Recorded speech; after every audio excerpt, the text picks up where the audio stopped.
Across the state, a reckoning with Louisiana's antebellum era is underway as plantation tours rewrite their stories.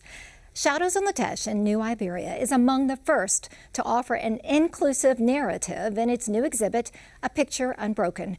It tells the stories of more than 1,000 enslaved individuals who worked and lived on the sugar plantation. I'm taking you on a tour as they give voices to those silenced by history.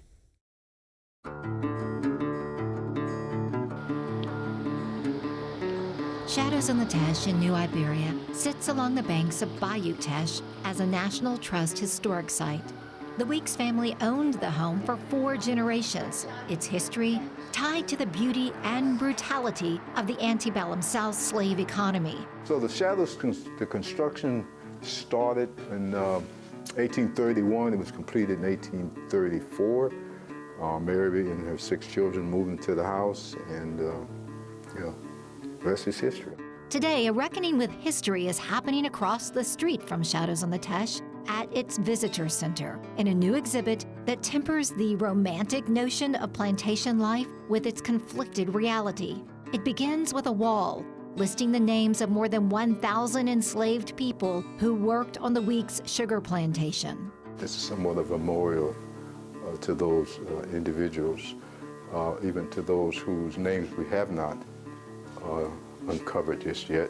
We tell it how it is, how it was. The Weeks family, before the Civil War, owned up to 9 plantations. So it's not just the Shadows, right? They owned up to 9 plantations all across the state, and they enslaved 1,112 people all across the state of Louisiana. That is a story that is important. It is what they built their wealth on. It is what the entire sugar industry in Louisiana built their wealth on, and that's something that we need to make sure that we point out and that we recognize. A Picture Unbroken chronicles the lives of the Weeks family and the people they enslaved through artifacts from the Weeks family archive of 17,000 items. This is a business card. Probably a slave dealer that the Weeks family did business with, and a receipt. The collection includes several rare outfits for enslaved children on the plantation. Charity Polk, an enslaved seamstress, sewed the clothing, customizing each piece instead of following orders to stick to the pattern. Because she did that, we don't know if it was out of maybe just some form of resistance or just compassion for the enslaved children. But she did it, and she was disciplined. We don't know how, but she was disciplined by the family. And they took those clothes and threw them in the trunk. And that's why we have them today. Mundane objects discovered from archaeological digs around the slave cabins reveal a larger picture of plantation life. Buttons, thimble, sewing, toothbrush, a little doll here that was probably given to an enslaved child, a marble. The exhibit moves through time, chronicling the Civil War years when Shadows on the Teche was occupied by Union troops, through Reconstruction and post-Reconstruction in the Jim Crow South. Klansman patch. It's a real deal right there. So, there was a lot of terrorism, intimidation during this period. States enacted laws to disenfranchise black people, take away the rights that had been afforded them by 13th, 14th, 15th constitutional amendments, including Louisiana. Across the street, the inclusive narrative continues on public tours of the home. In this room, we talk about the plantation life on Weeks Island. So I had the people colorized in these images, but these are actual images from our collection. So Weeks Island is about 15 miles from here, and the Weeks family owned around 2,000 acres of land there. So it was an enormous sugar operation. They enslaved around 300 people on that island. In the kitchen, we see more clothing Charity stitched for enslaved children. We have about 8 pairs of clothing in our collection, and they're extremely rare.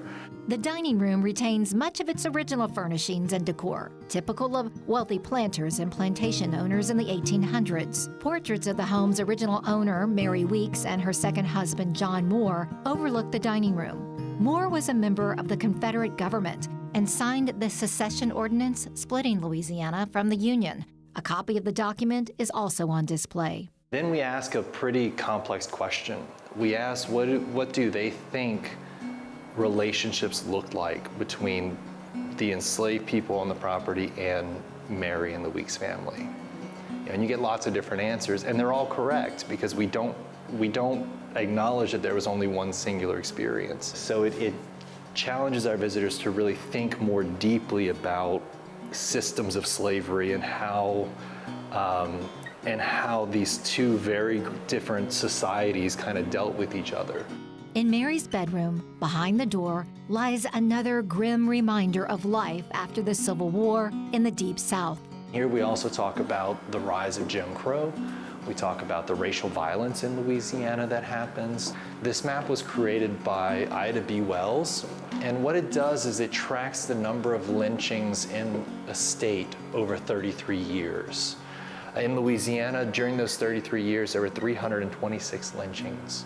In 1919, the Weeks family sold Weeks Island, the sugar plantation. Shadows on the Teche remained in the family until 1958, when its last owner, an eccentric painter and socialite, William Weeks Hall, died and donated Shadows on the Teche to the National Trust for Historic Preservation. The tour ventures into his artist studio, where a door covered with famous name signatures tells the story of the home's many celebrity visitors.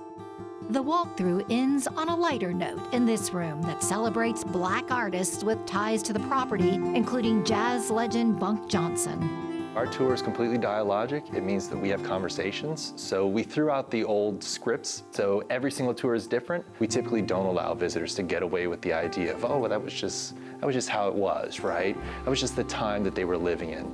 No, these were choices that these people made. The second one is that there's no such thing as a singular experience. And it also helps to build some empathy with these enslaved people who labored and lived on this plantation.